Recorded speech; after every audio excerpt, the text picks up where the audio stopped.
Ladies and gentlemen, welcome back to the MilSimUnits.com podcast. I'm your host, Seabrock, and with us tonight we have several members from ReaperCrew. That includes Rhys. Hi there, thanks for having me. Absolutely. And with him we have Dreadnaught. Hello there. All right, gentlemen. So we were, as always, we were chatting it up before we got rolling here, and you guys, each of you have interesting perspectives, some common and some unique aspects of your background in MilSim, and then Reaper Crew. I'm just amazed by all the media that you guys have put out in the recent months and years, for that matter. There's a lot to check out, and definitely a lot to talk about here tonight. So it's great to have you with us. As I like to do, I want to start with you and your background in MilSim. So, uh, to better, where you're coming from and, where you are as a leader, I'm curious to hear how you got started in MilSim and, basically the timeline. How long have you guys been in the game? So I took what I think actually ended up, certainly at the time, becoming a weirdly common path into MilSim, which is actually in that I entered from a totally sort of different perspective. I think I originally got hold of the Arma franchise in the 2010s, around then, and like many people at the time, I actually got hold of Arma 2 for the purposes of playing DayZ, the old zombie survival game, and never really with the intent to play MilSim or anything like that. It hadn't even occurred to me, to be honest. Um, and I remember it so vividly. It was when I remember you had to do the two-part download. So you had to get Arma 2 and then you had to get Operation Arrowhead as well. I think it was while I was waiting for Arrowhead to download. I just jumped into the editor. I didn't even know what it was. I was just in the game pressing buttons, and just started placing down units. And I think it was at that moment that something just sort of clicked, and I was like, "This is awesome." Um, you know, it was a completely hectic nutcase scenario, but just placing loads of helicopters and stuff down. But immediately I was sort of just like, I want to do more with this, and that kind of led to down a path of being a member of some other sort of milsim communities at the time, as well as establishing some of my own communities in the very, very early days. I think ultimately, like, I was quite young at the time, so it doesn't really pan out in the way you'd expect. And obviously, it's a lot of work, which I think just sort of at the age I was at, didn't really have the capacity for or anything like that. So I ended up sort of, dropping that for a long time until I sort of came back and established ReaperCrew. But that's how I got a start in MilSim, or an eye into what it was. That's interesting. So yeah, you got bit by the bug early. Yeah, Arma. I mean, that's. It seems like everybody in MilSim gets into one of the Arma titles sooner or later. It is a very common denominator for a lot of us anyway. So interesting. I mean, the fact that it caught your interest, and then you had to live life and deal with the realities of every day. So you came back. You basically stuck it through and then brought it all to fruition. With your various units and Reaper Crew. So I'm definitely looking to learn more about the unit, where it came from, and just all about your leadership experiences and your perspective. So that's very cool. All right, and then we got Dreadnaught here. We were chatting a little bit, before the recording, like I said. Can you tell us about your background? How did you get into MilSim, and how long have you been, playing in these kind of titles? I picked up the game, give or take, around 2017-ish, and I haven't really looked at the game after getting it after like maybe a year or so. And when I finally started it up, I started, hitting some of the casual servers, starting with some of the 44th JSOC, all the way up to some other smaller units, and until I came across a guy that was like, "Hey, are you somewhat interested in an actual unit of some kind?" And yeah, and that's basically how I ended up with Reaper Crew about 4 years now ish. Hmm. So it's been quite a while, and yeah, I joined and I never left. So and here we are. Gotcha. Started from casual all the way to milsim without even looking for actual milsim stuff. I was just looking for a game to play at the time. Yeah, it just kind of happened. It all fell into place. Well, I Yeah. think it's funny that you had the game, but it was in your library. You didn't even play it for what you said, a year. So it's funny how that works. I mean, it's like everybody they have their own unique kind of intro experiences, but it's something that you can really get into. I mean, I personally I love editing. I love Zeusing. Just the amount of creativity that you can bring to Arma as a sandbox, and I mean just and not only the game but also the mods that facilitate all that. It's incredible. It's something that you really have to see to believe if you're coming at a more mainstream platform or gaming titles anyway. So we'll definitely get some of that media I was talking about that impressed me in the loop here so people can see it for themselves. So very cool. You got it looks already from what I can see, it looks like you got a lot of good stuff going.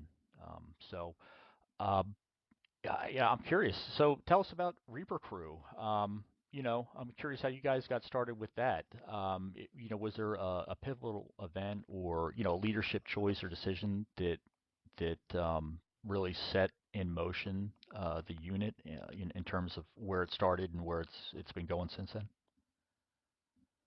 So, um, the interesting thing about ReaperCrew as a community and how it got started was that it almost sort of got started by accident. I think it must have been 2018, mid 2019, something like that. I messaged an old friend of mine who'd played Arma 2 and sort of latterly Arma 3 with back in the day when I was much younger. Just on the off chance that him and some of my mates who I'd played with at the time just fancied playing a sort of couple of one-shot operations. I thought I'd just hack something together and then give it a go. And then it was sort of through doing that we all played, and I saw some old faces, and they brought along some friends and stuff like that. And obviously it wasn't a large group of us, but there was kind of enough of us. Um, and it was through doing that it kind of I scratched that itch again and went, actually this is cool. I want to do more of this. I remember how much fun this used to be, and it was kind of different. I think previously when I'd done this sort of stuff, I was quite young, whereas at this point I was an adult and capable of the sustained effort and things that are required to run a community. We ended up I the name like ReaperCrew, people occasionally ask me where it came from. The honest answer is it's not like anything special. I'd actually been watching the TV show Sons of Anarchy at the time, Hmm. and they have all sorts of references to the Reaper insignia and stuff like that. So I thought, oh, this TV show's cool. I like that. We're playing this. I'm going to call it ReaperCrew, and we'll probably just change it later or something. And I think as stuff ramped up, the name just stuck, and that's why we've been ReaperCrew since 2019. And no interest in changing it now. Well, I mean it's a cool story, but that's interesting. And there's a common theme here. You guys, you didn't go in with like a a hard and set agenda. You guys just kind of flowed and operated together, and things like I mentioned, they kind of fell into place. Like everything came together and stuck, and it was just kind of a natural, organic evolution, if you will. And I mean, going back to the 2017 or 2018 time frame. I mean, and with all your history before that, I mean, it's a pretty long stretch. I mean, I've seen units come and go in, the blink of an eye. So that's a testament again to, the experience that you're offering your guys there. It's pretty impressive. Yeah, absolutely. I think a lot of armor units can end up they burn very hot for a short period of time, and then they fizzle out. And I think sometimes actually knowing that like less can be more. Do you know what I mean? So instead of having that like really intense effort where for 2 weeks we play nothing but armor every single day, but instead actually a cadence of weekly events, but prolonged for years. Right. Yeah. You know, Yeah. I just, starting with a couple of fun ops and just, you kept it going. So, well done. So, I mean, what is it about, the experience for guys in the unit? I mean, can you describe an operation that really tested you, tested the unit, whether you're talking about, like tactical skills or just, unit cohesion, something that really impacted you, and what was it about that mission that was so challenging and kind of set it apart? so it's one of those things. I think obviously having been going for as long as we've been going for, we played every week at least one mission, since 2019. So there's so many good choices there. Mm. Um, But there's a couple I think that do stand out to me. So one of them we had a campaign called Operation Crossbones, and without going into too much of the detail, essentially the platoon was forced into a situation where they had to initiate a collapsing defense. They were basically funneled into a valley and then had to fall down the valley. They didn't really have many tactical options to get out of it. And that was the nature of the objective, right? And it was one of my sessions, and I was game mastering it at the time. And obviously, the whole point of a collapsing defense is you yield ground slowly, moving backwards. It's kind of like it's got a lot of other terms. Collapsing defense is one of them. Elastic defense. It's got other terms as well. And so the whole idea is that they're meant to surrender ground, right? However, what I found interestingly from a game master point of view was that the unit was so cohesive. So you had several rifle sections co-located with each other. You had the command element and various other things. And actually, they became very, very difficult to dislodge. No matter sort of what I threw at them, this persistent, constant assault that was going on. And they were taking casualties, but the medics were straight on people. They were getting people, stopping bleeding and then getting people back up and getting people back into the fight. And it was one of those, I think as a game master, you've got this scenario in your head where you're like, this is meant to be a collapsing defense. They need to start falling back. But actually, I was so captured by just how on it and how cohesive everyone was that I ended up just rewriting the story around them. I was like, actually, you held that position, and I'm not going to have you having to do a collapsing defense because you were so good that I don't see the benefit in punishing players for doing the right thing. You can reach for what is ultimately like the red card of being a game master at all, which is that you start doing things the players can't counteract. So you'll start like dropping artillery on their heads and stuff like that. And I think at that point, players have every right to be like, we won that scenario. Do you know what I mean? And everything that happened afterwards was just that that wasn't fair. That wasn't right. So I'm always a big believer, and it's something we're always quite on top of. Is that actually if the players are doing the right thing, they get to enjoy that victory. Do you know what I mean? They get to live with because it encourages that behavior.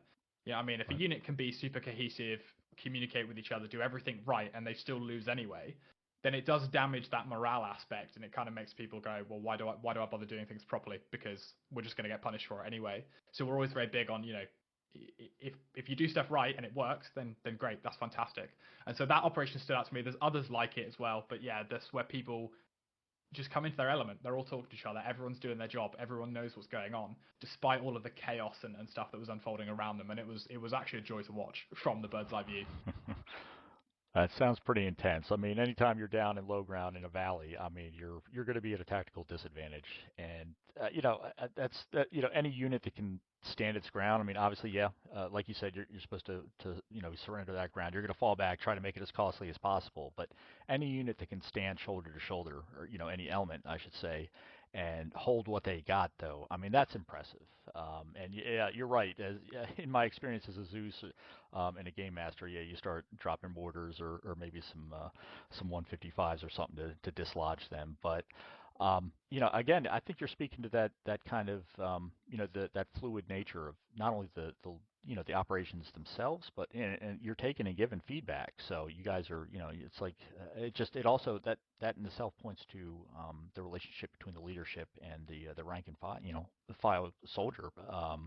It's again something unique. A lot of units, when they come in and they're doing the hardcore, kind of approach, with rank structure and all that, it's pretty top down. I mean, there's some give and take, but I don't know. There's something about the vibe of ReaperCrew that just well, I mean, I want to learn more, and I'm sure the audience does too. Something unique about it. So, I mean, that's pretty impressive. And yeah, week after week for many years. I mean, you guys are, heck, you're approaching a decade here, close enough. That's pretty impressive. A lot to look back at, and a lot to enjoy for your guys here. So I think such longevity as well. You end up with this odd kind of scenario where ReaperCrew, to all intents and purposes, kind of has its own lore. It has its own backstory. You'll get people every now and again just reference, oh, do you remember when this thing happened? And it's like, actually, that instance they're referencing was 5 years ago. Do you know what I mean? That there's still every now and again the odd operation that people still talk about, and we're talking people who've been with us for coming up to 7 years, and they'll be like, do you remember that objective we did on that one op that time 5 years ago? Do you know what I mean? It creates moments that really stick with people. Yeah, I can only imagine. I mean, that's and that's great. That's what it's all about. When you get people together and you can just have a good time, and it's those moments that not only that you're just enjoying it, living in the moment and simming, but that again you can remember for years and talk about and laugh about. I mean, that's there's it's hard to beat that in online gaming. There's a lot of interactions, a lot of chatter, but sharing those memories together.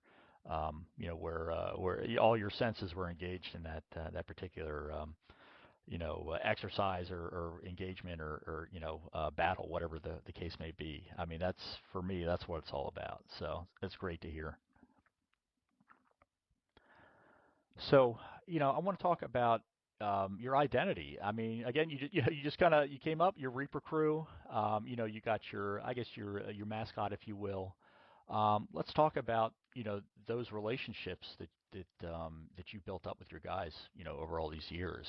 If you could capture Reaper Crew's culture in a single phrase, what do you think it would be? And how does it reflect the bond that you guys share?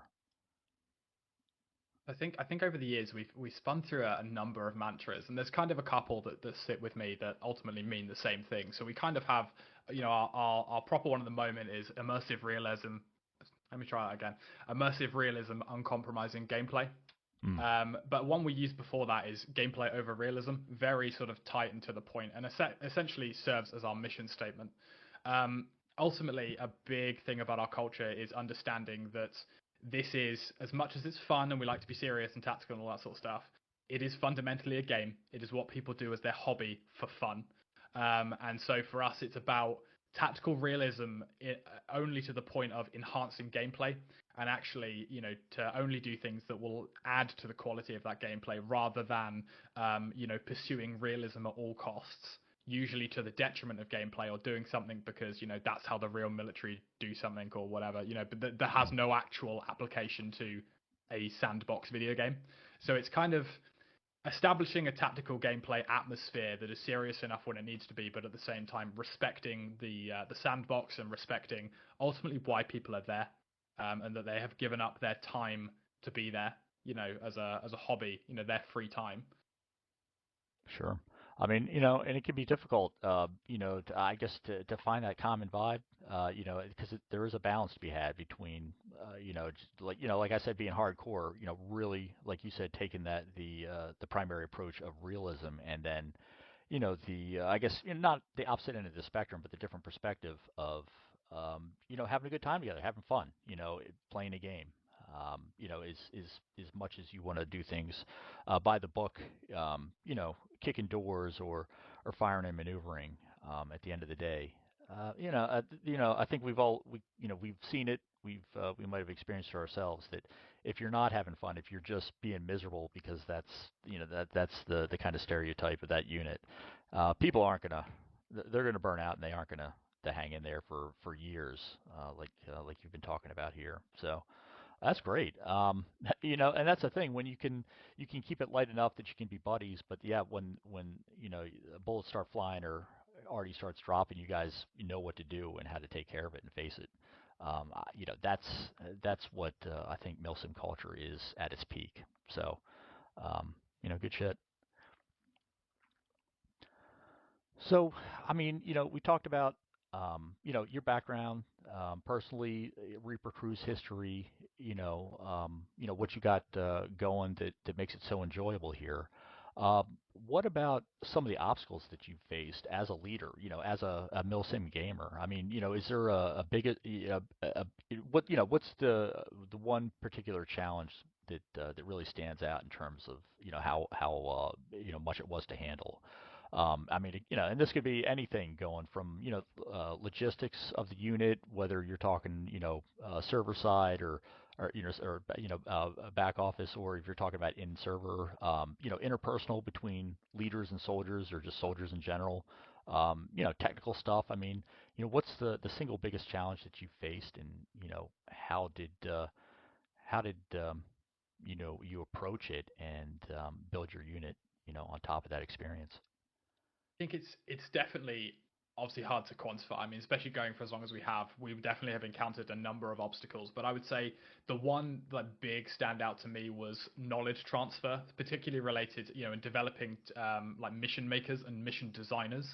Um, I think the thing with scenarios, and if you've experienced Zeus, you'll have experienced this as well. I'm sure many people listening will as well. Is that making a mission is fundamentally easy, but making a mission well is kind of a separate matter. And you have to bear in mind that fundamentally, when someone joins a mission, that is usually their first impression of us as a community. They've just walked in, they want to play some Arma, we get them into an operation, and they play. So if things aren't working, if you've got bugs or stuff hasn't been quality controlled or tested or anything like that, then that's the immediate first impressions. People are running around trying to fix stuff. That person who's never seen this community before, that immediate first impression of us is that these guys are disorganized or stuff isn't working. So, certainly from our point of view, it's ensuring that people are developing sort of complex story-driven missions, or campaigns that have a story running throughout, which is ultimately a very, very daunting task. If you've never done it before, and suddenly you're gonna like put on a mission that's gonna determine the quality of someone's weekend potentially, or part of that weekend, that's that's a big ask for someone who's particularly never done it before. So we tackle this with a number of ways. We have a very, very dedicated mission making team, but that team's not by any means exclusive, right? Anyone can drop in and out of that team. People can opt to make campaigns or opt to make missions. That's fine, and they will receive a lot of support from the very seasoned mission makers we have, who again, myself and many others who have been doing this for a long, long time. We have a lot of things like documentation. We have guides and stuff written, in some cases. And in many cases, people will sit with you and they'll tutor you through things. And it's about building that network of people. So I know that in ReaperCrew, that if people have questions about they're making a mission, they're not sure what to do, that they can either find it written down somewhere, or they can ask someone and they'll tell them, and someone will have the answer or they'll have suggestions. We've been very, very lucky that at ReaperCrew we've cultivated a collection of very, very technically minded individuals. So we are able to write lots of in-house mods, lots of in-house technologies and software and stuff to aid us, with our mission, which is to make quality missions. But secondary to that as well, even from the point of view of the regular players, there is a very meaningful but also quite forgiving feedback loop. So at the end of every mission, and we've done this every mission we've ever held, there's like an after-action review. So people stand up. We use what's called a PTS system, which means permission to speak.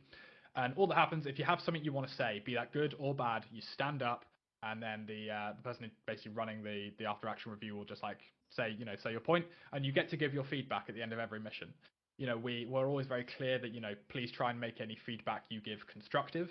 If you are going to level negative feedback at people, and it can happen, or things that need to be improved. But equally, if you really enjoy that mission, guys, stand up and say that as well. You know what I mean? Because this person who made this mission needs to know what they did right and what you didn't like, right? And I think it's about cultivating the right kind of feedback. So we're always very clear that, if it's something you want changed, make it constructive.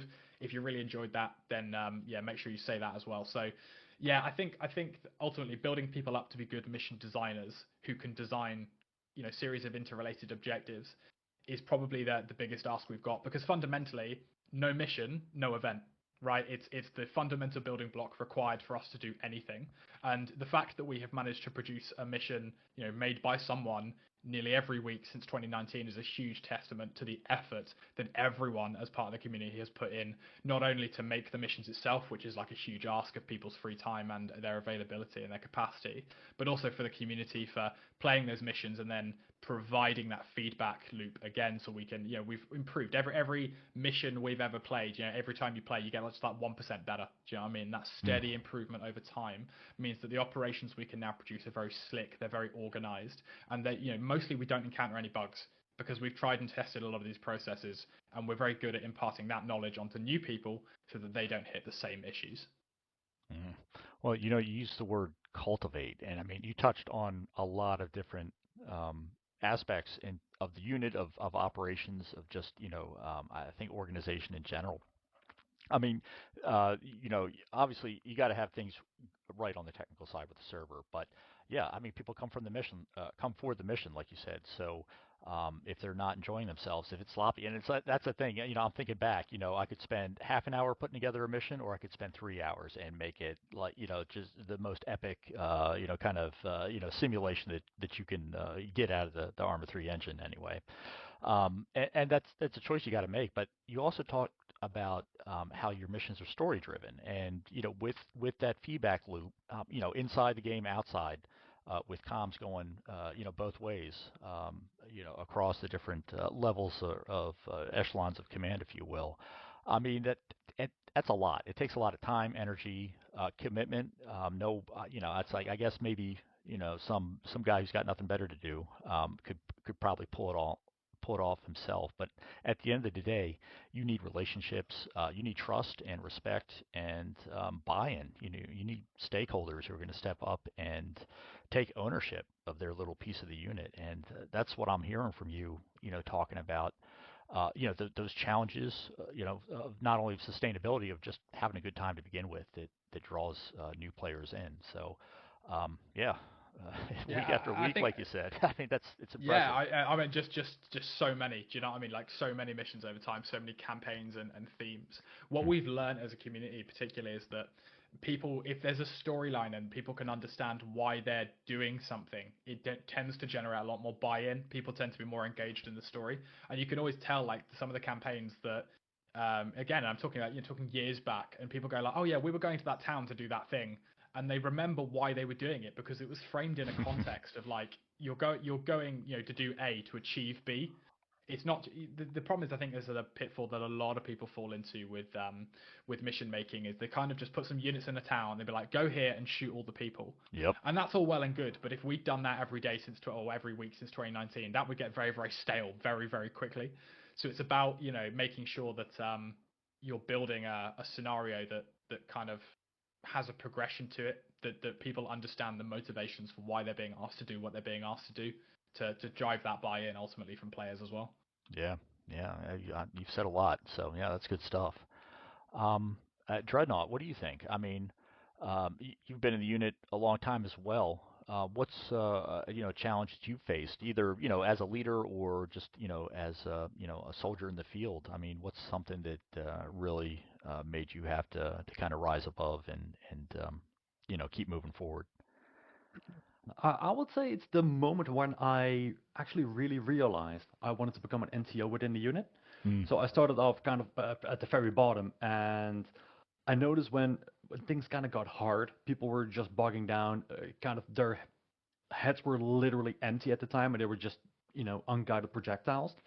And I was like, for my feeling, I was kind of able to piece the people together and be like, hey, do this, do that.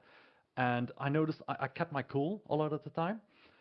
And yeah, that's kind of how I went upwards. And to kind of also help the unit to be better in a sense. Mm. And yeah, that's kind of the the obstacle that I had was just I wouldn't say it incompetence. I was just more like the lack of proper leadership in certain levels. Like at the very tops, yeah, they're very good, but in the middle, that was kind of lacking. So that's also where I'm at. That's where I'm staying. That's why I'm comfortable with being as a fire team lead most of the time instead of an actual squad lead, because that's the obstacle that I noticed and kind of wanted to improve. Gotcha. Yeah. I mean, in my MilSim experience, I've always been an NCO. I mean, it's important. Obviously, you need to have a solid commander who knows what he's doing and has a vision for the unit that other people can understand and to follow along with and take a stake in, like I said. But yeah, you need guys like you said in the middle in that kind of mid-level leadership echelon. But I've heard other, kind of, leadership coaches and just experts in the field, say the same thing that leaders aren't born. They need some formation, they need some training. They've got to find their footing so that they can get stronger and provide the example for those coming after them. So it ain't easy. It takes time. It takes practice. It takes a lot of trial and error.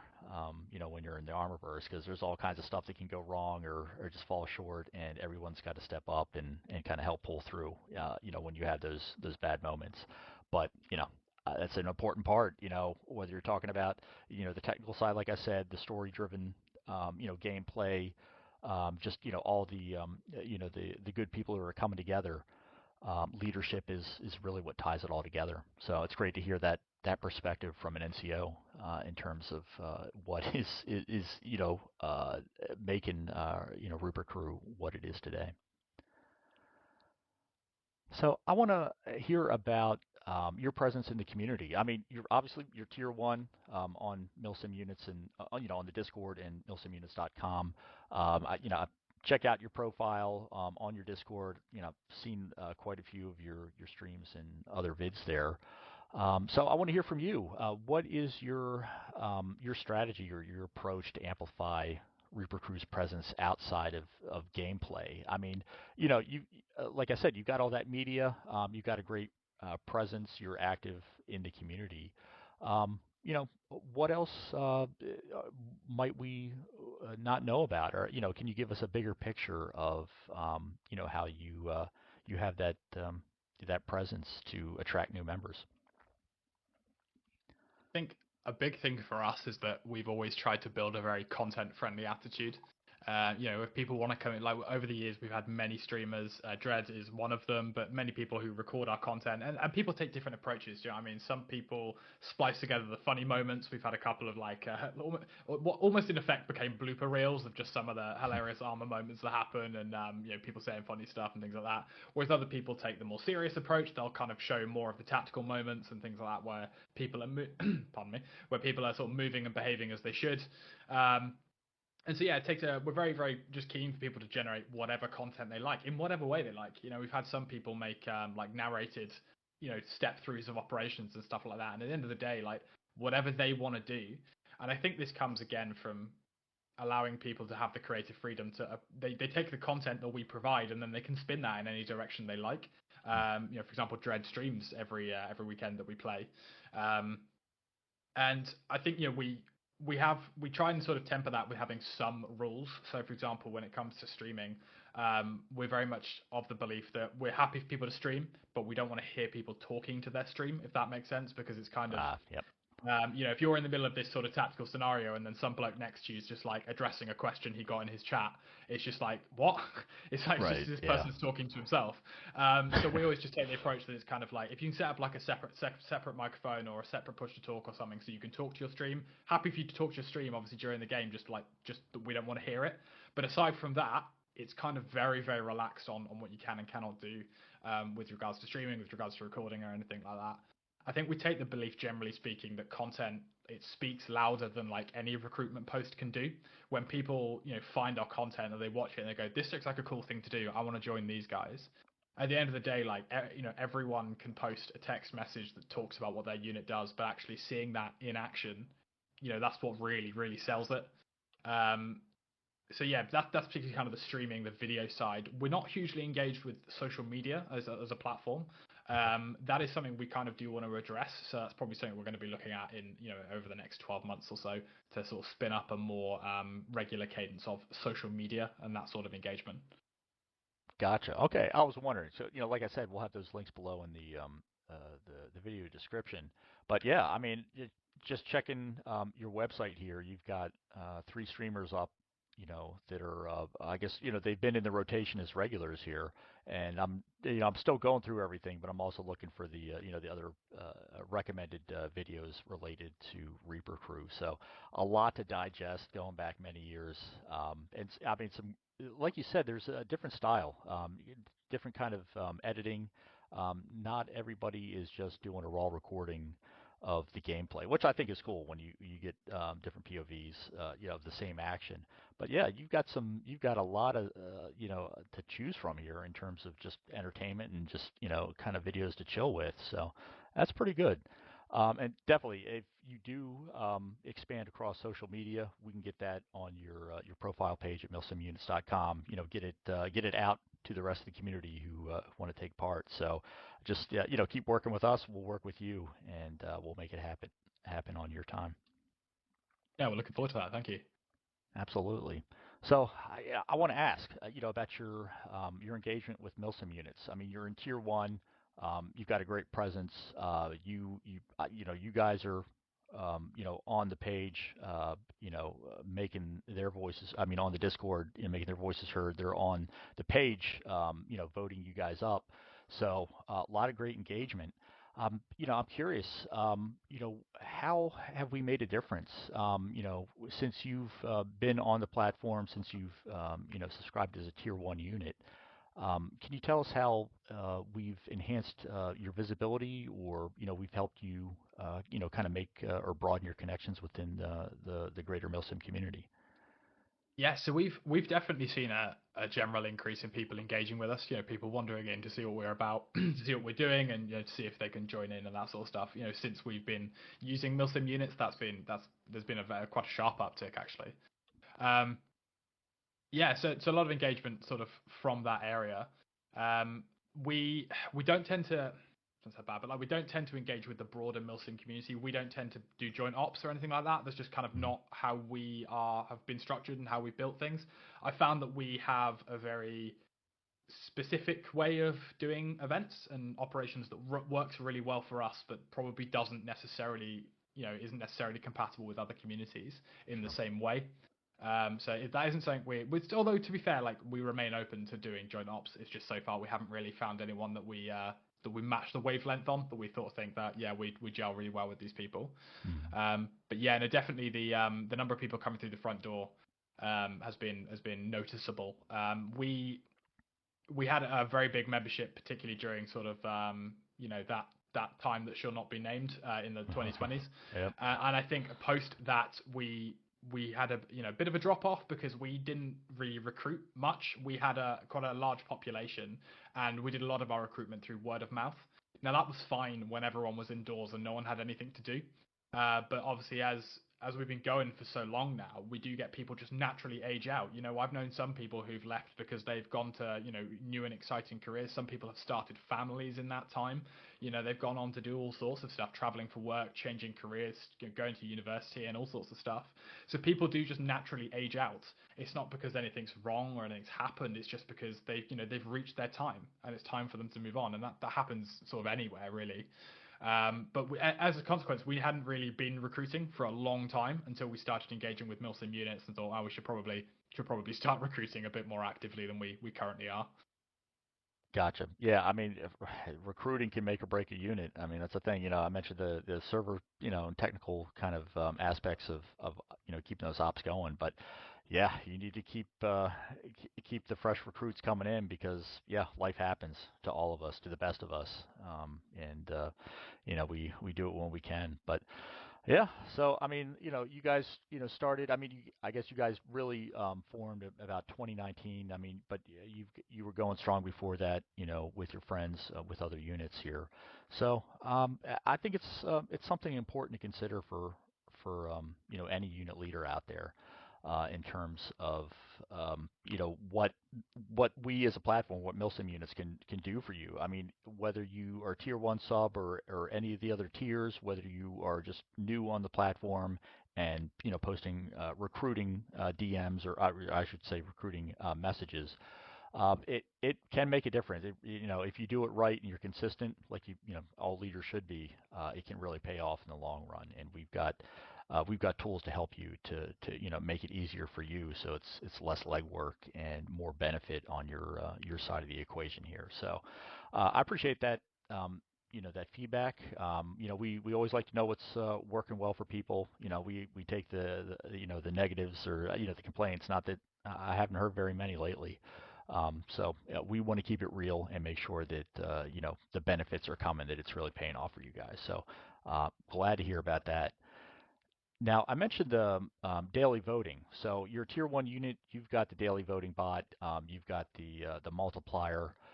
Your numbers are pretty good. I've been checking the last couple of days anyway. but over time, since you've subbed as a tier 1 unit, how do you think the voting has gone for ReaperCrew? I mean, are you guys usually at the top of the page, or do you need to get the word out to get more members to vote and boost your numbers? I think it varies day to day. I think the benefit we have with the community we have is that I've already mentioned that we have a community full of very seasoned like technical professionals, a lot of people who are very career driven and stuff like that, which can have its benefits in terms of the skill sets and stuff people bring, but it can also mean, like anyone who's in that world, they have really busy days, as all professionals do. And so sometimes we find that actually no one's really voted, and sometimes you do need to put that word out there, hey guys, can people upvote? And there's other days, bot ping goes out and people are straight on it. We've generally found we're sort of near the top, near certainly on the front page. Near the top, as I said. So yeah, it's been a really, really good response to the community. People know generally that it's important that we recruit. So we don't generally have to, well, we never pester anyone anyway, but we wouldn't have to. Do you know what I mean? Everyone understands the objective, and that if they want to see stuff continue to grow, then they've got to do their part as well. And I think it's part of our community atmosphere that we generate, that people are really willing to just do that. They like seeing new people come in. They like engaging with new people. They like, playing the missions and things like that. So yeah, I can't say we ever have much difficulty getting people to vote, put it that way. Gotcha. All right. Well, I mean, that's great. Yeah, you guys are at the top as of time now, anyways. This recording. So, definitely that's what we like to see. And it is a testament to you and your members. I mean, obviously, units aren't going, or at least they shouldn't be voting themselves up. If we find any bots or anything, we keep an eye on that, so there's no funny business. But the more people that buy in, like we were talking about, that invest in the unit, the more people who take the time to vote, that's what captures attention. What shows other people what kind of presence you have internally and externally, and why you should consider, or why they should consider joining with you guys as opposed to another unit. So yeah, it's important. It looks like it's working out for you, and those are the kind of success stories that we want to hear. As a platform, as people who are trying to facilitate like-minded individuals and leaders in the community, so that we can really bring out the best. I mean, that's for us. That's what it's all about. We cover our expenses, and we try to help others kind of multiply what they've got, so that everybody can find their place and we can get in server and kick some ass together. Well, that's great. So, yeah, you guys have been going strong all these years. A unique experience, unique vibe. Like I said, I can imagine it'd be hard to really pull off like a joint op. I think that where everybody would get their fair share, because you do have just a unique just kind of formation. So, looking ahead, with all that you've got, all those years of weekly ops and good times together as friends, let's look ahead a year. I always like to kind of peer into the future, take a look into the crystal ball and see your vision, for what Reaper Crew can become or offer members in the future. So let's talk about a single major goal. Like, what's one thing that you want the unit to achieve? And I mean, for that matter, what's your plan? If there's no classification, what's your plan to make it happen? So it's probably difficult to put a specific goal on it, and what I'm going to talk about is, I appreciate, a little bit nebulous. But for us, like we're looking ahead to sort of Arma 4 and what's that going to bring along. And I think the big thing for us is ensuring that when it does come out, we hit the ground running. We've been working quite extensively within the mission making team and within some of our more sort of technically minded people to really get to grips with building technical knowledge around the Infusion platform, how it works, how do you make assets, how do you make missions, that sort of things. We've already experimented quite extensively with Reforger as a platform, where we've done a number of Reforger campaigns and ops and things like that. Um, our general feedback on Reforger is that it's brilliant as like an infantry sandbox. It's been really really good. We've had less sort of experience, or less sort of promising results when it comes to doing sort of anything outside that sphere. And certainly from a mission making point of view, it's definitely it's quite unfriendly compared to what people might be used to with the Arma 3 Eden editor.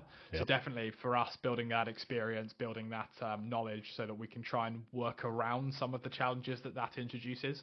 Of course, that may end up being for naught if the mission design process changes in Arma 4.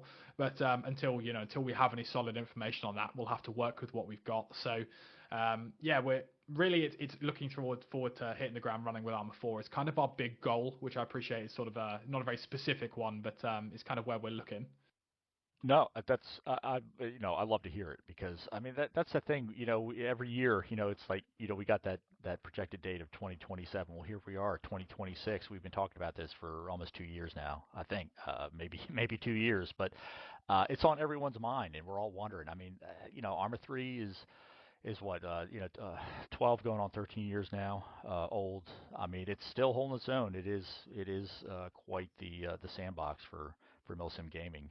But yeah, we're all wondering, and you're right with Reforger. I mean, it's still got its limitations. The mods are kind of up and coming. They've been improving over the last couple of years, but there's still some limitations that we're hoping to overcome or work around as we look, or at least that we hope to expect in Arma 4. So frankly, I hope there's like an Eden 2 or something for Arma 4. Oh, absolutely, yeah, that would be phenomenal. Yeah, and I think the thing is as well is that we've built up so much respect for the Arma 3 platform, in terms of the engine and how it works. And I Yeah. think there was definitely a reluctance initially to let go of all of that experience, Mm-hmm. but we do have to accept, I think, and this is something the mission making team has sort of had to come to terms with, is that no matter how much we like Arma 3, no matter how much history there is, it's running out of runway. Yep. It is going to end at some point, and actually, yeah, okay, infusion might not be easier, it might be different from what but we sort of have to accept it, and actually just anything we can do to make our lives easier, to build that expertise, is only going to benefit us in the long run, because we're probably not going to have the option to stay on Arma 3.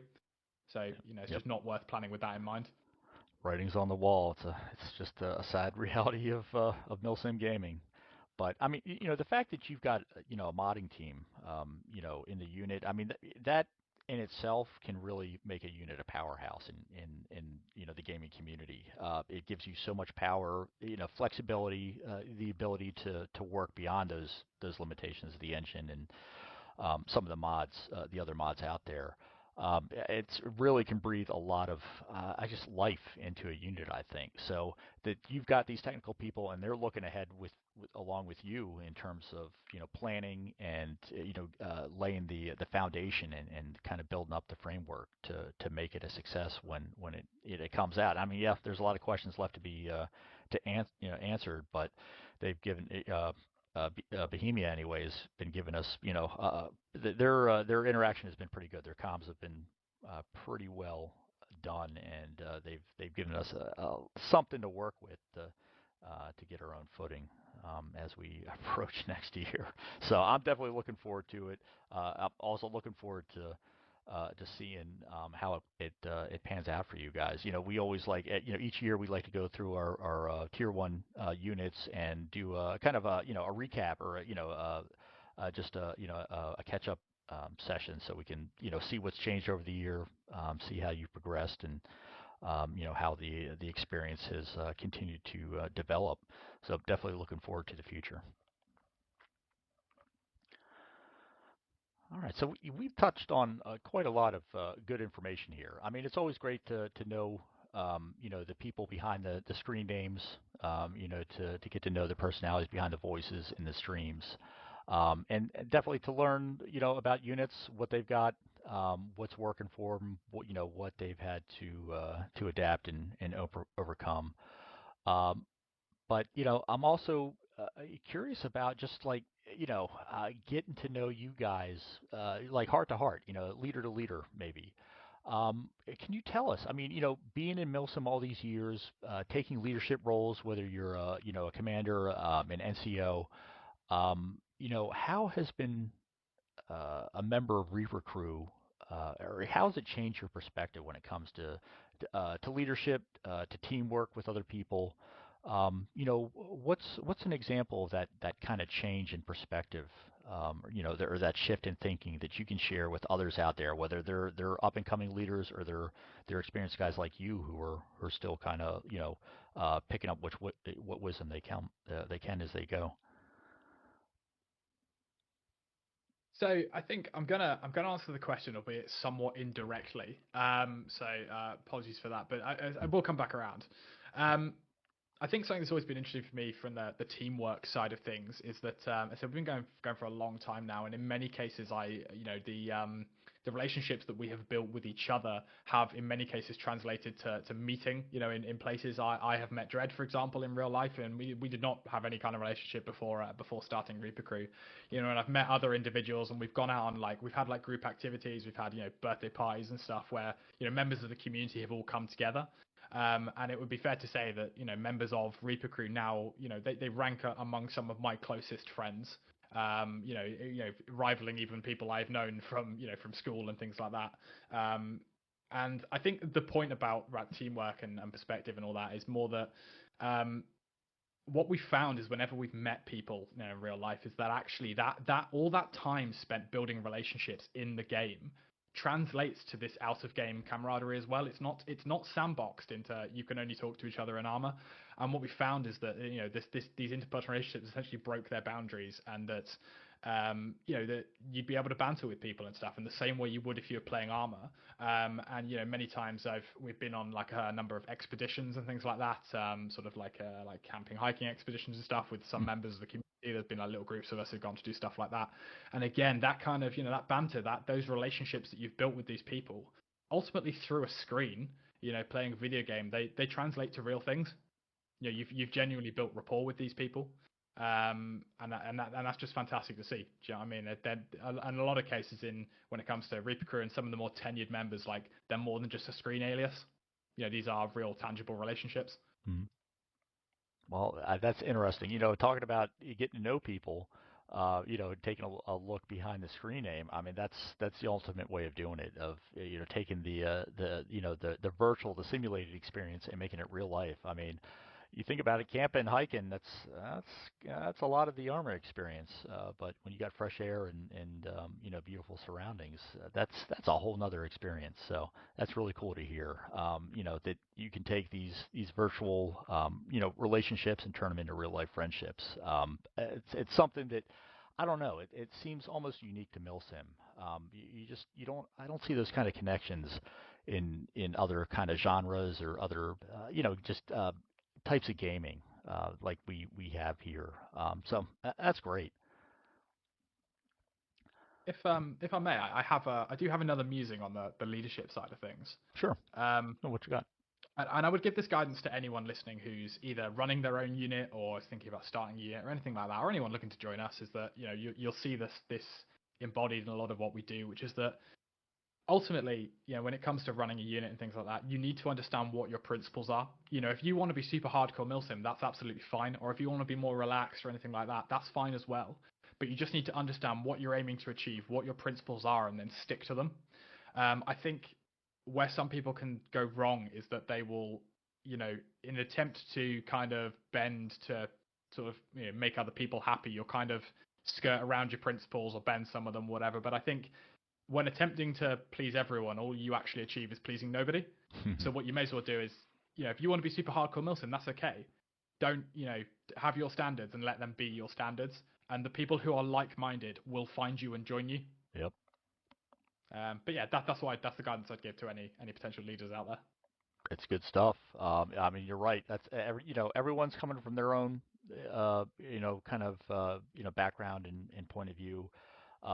Different units they drink from their own wells. They got their own cultures, and there's a place for everybody, and that's why we're here. To get everybody out where they can meet and interact and figure out again what's the best fit for them, what kind of experience are they looking for, and where can they find it. And that's our number one goal here, to bring people together. So it's important consideration. If you blow with the winds of the times, yeah, it's like it's just nothing to hang on to.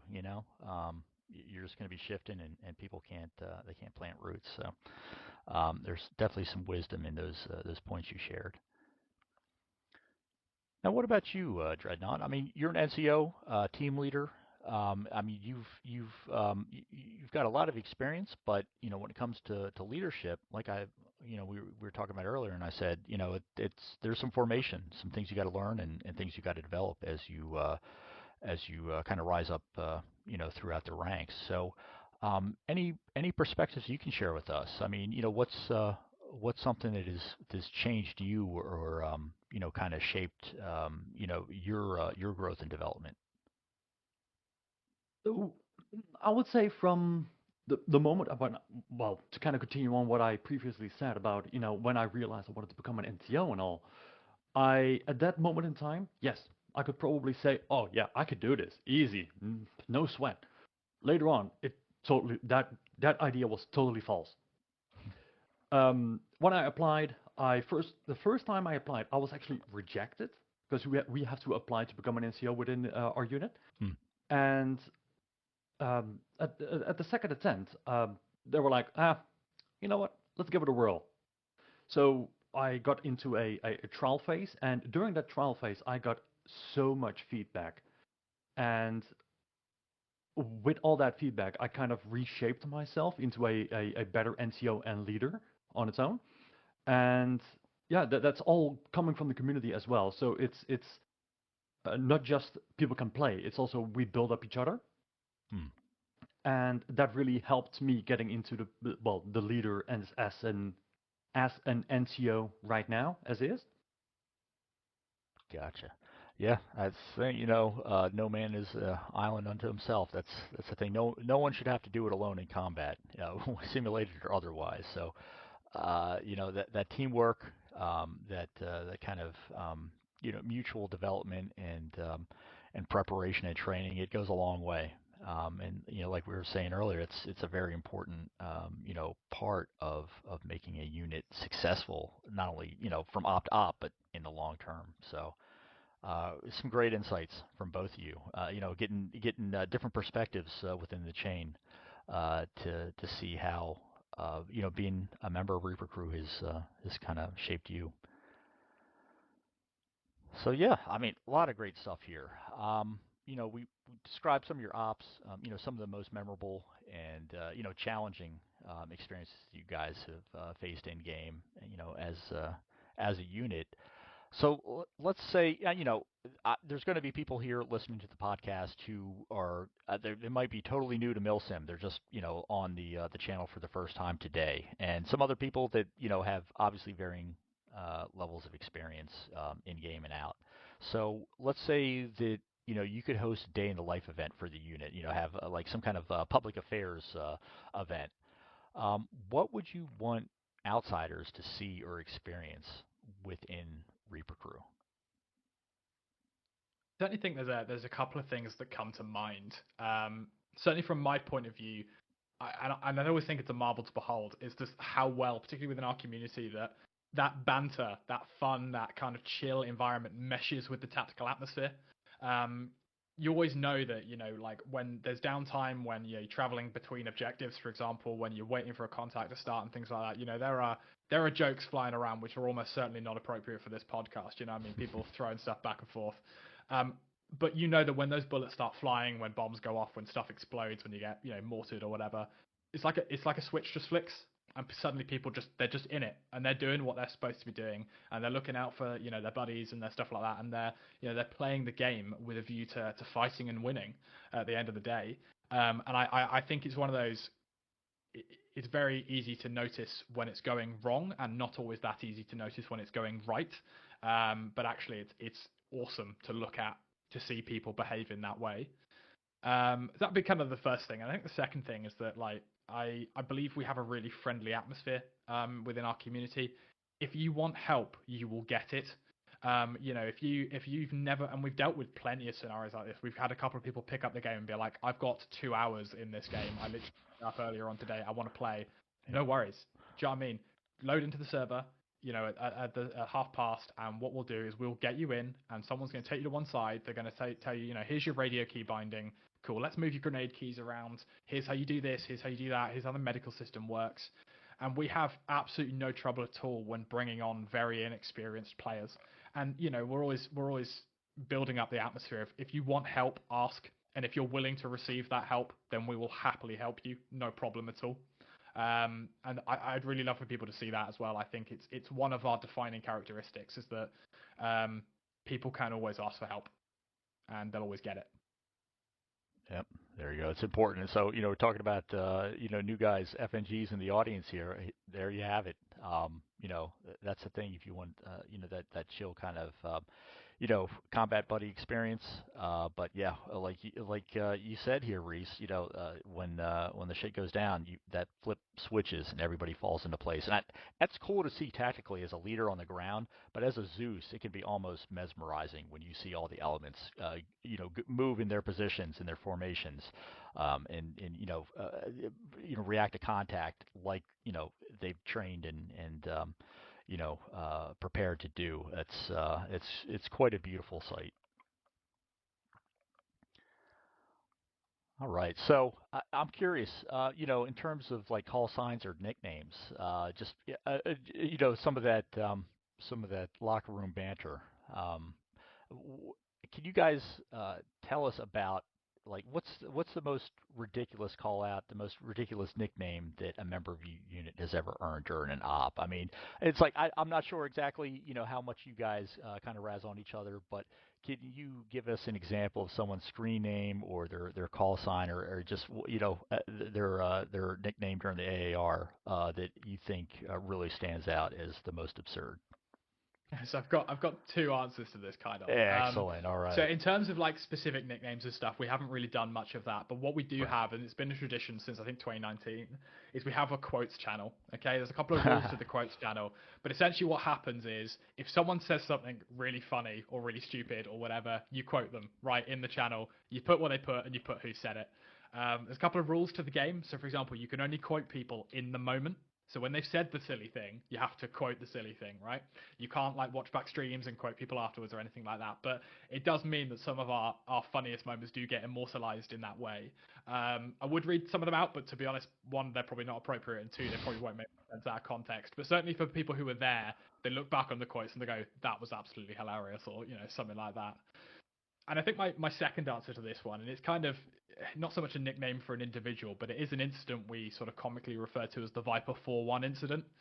Now, we had, and this was an operation back in, I think, 2020, and our JTAC, a very experienced JTAC at that point, actually, had a bit of an Arma moment when it came to lasing an enemy tank.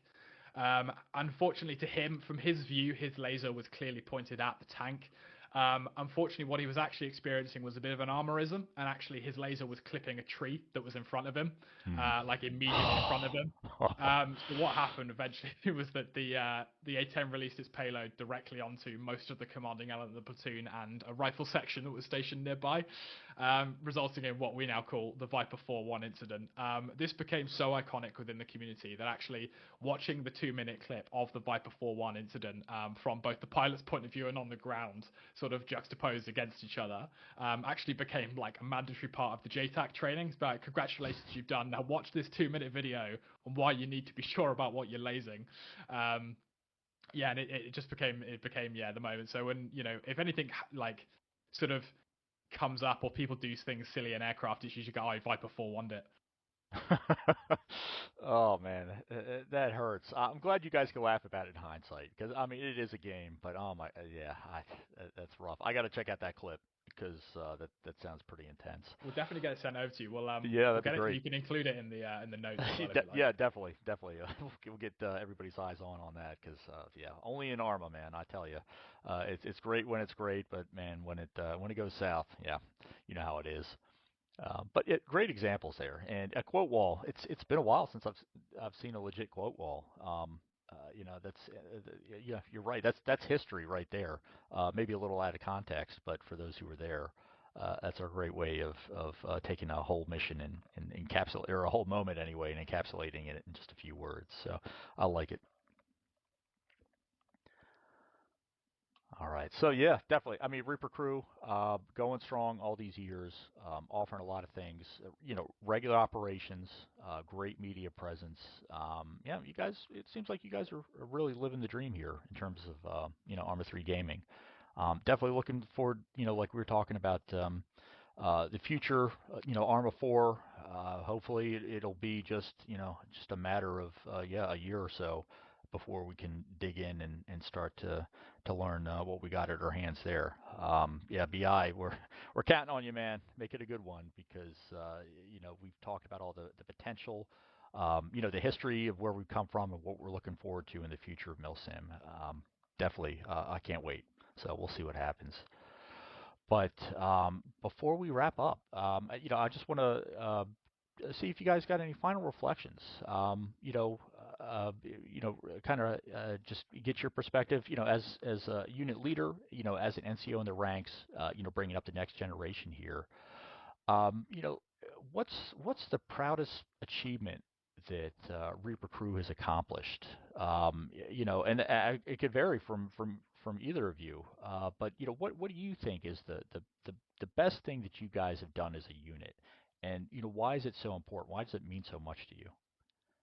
I think I'm gonna give the more basic, but I suspect slightly more boring answer, and then I'm interested to see actually what Dread thinks about this. But I think like in terms of proud achievements for us, honestly, it's that we continue to exist.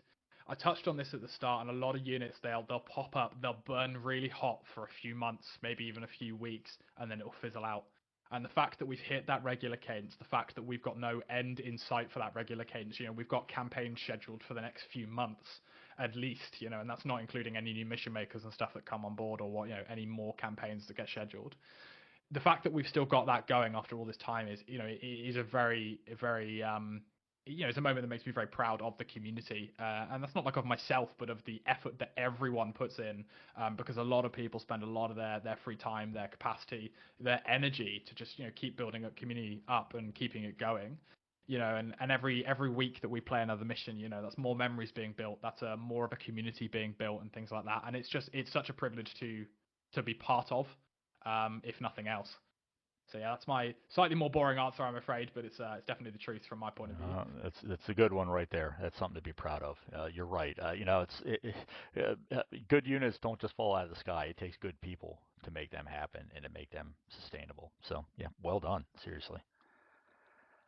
Well, you might expect that was a different response from me, but I stand 100% behind Rhys on this one. Plus, on the other note, that in due time and over time, we have gained members, lost members, but the overall energy and the vibe and consistency in our missions and cohesion with the people actually retained regarding of those particular people leaving and getting replaced by someone new. It all kind of stayed the same, and yeah, it's basically a synergy between everybody within the unit that kind of stayed the same. It's the same energy overall, every mission, each mission. I think to build on that as well, just from what Dread said, like I talked about recruitment and new people and stuff like that, but actually something we do find that at ReaperCrew we have a really high rate of, and that's actually returning players. So people who've gone away because of life, because of school, work, whatever it was, who then come back, and it's like they'd never wanted to look anywhere else. The first thing they did is, I want to play Arma again. Our ReaperCrew's still going. I'm going to go back there. So we do have a really high number of like returning members as well, which again is like it fills you with a lot of pride because there's hundreds, possibly thousands, probably thousands of Arma communities, right? And the fact that that people look at all of the ones out there and go, I want to go back to ReaperCrew, it speaks volumes in my opinion. Yeah, that's great. It really is a testament to the culture, the community, and just it's just the being that Reaper Crew has become. I mean, like I said, it takes good people to make it a success, but when the unit grows beyond individual leaders or even individual kind of teams and has its own vibe, its own energy, its own kind of just way of being. That's when you know that you've really pulled it off, that you succeeded as a leader, and you've created something that seriously it's grown bigger than yourself, and that's what a lot of people, whether they're gamers or you're talking about people work, school, whatever, they're looking for something that is bigger than themselves that they can become a part of and just find whatever they're looking to experience. So It really has been great, kind of digging in, getting to know ReaperCrew, getting to know you two, and figuring out what exactly it is that sets you apart within the MilSim community. So this has been a great conversation, gentlemen. It's been great to be here. Thanks for having us. Yeah. Absolutely. All right, Rhys, Dreadnaught, been a great podcast. I always look forward to these. There's so many good people here in not only MilSim Units, but just across the Armorverse and beyond. Yeah, the future is wide open. I've said it a million times, but that's the thing. We got all these questions, these hopes and dreams. It's just a matter of time. Sooner or later we'll get there, and we'll have the best new thing in front of us. So. All right. Another great experience here tonight. I'm talking with some more leaders from other units in the community. We are also, like we've been talking about here, getting some of our annual Tier 1 subscriber units back into the rotation so we can pick up where we left off in 2025. So a lot of great stuff in the works. We'll be back here as soon as we can with the next episode of the podcast. But thank you for joining us here tonight. And I'll catch you next time. Until then, this is C. Brock signing off.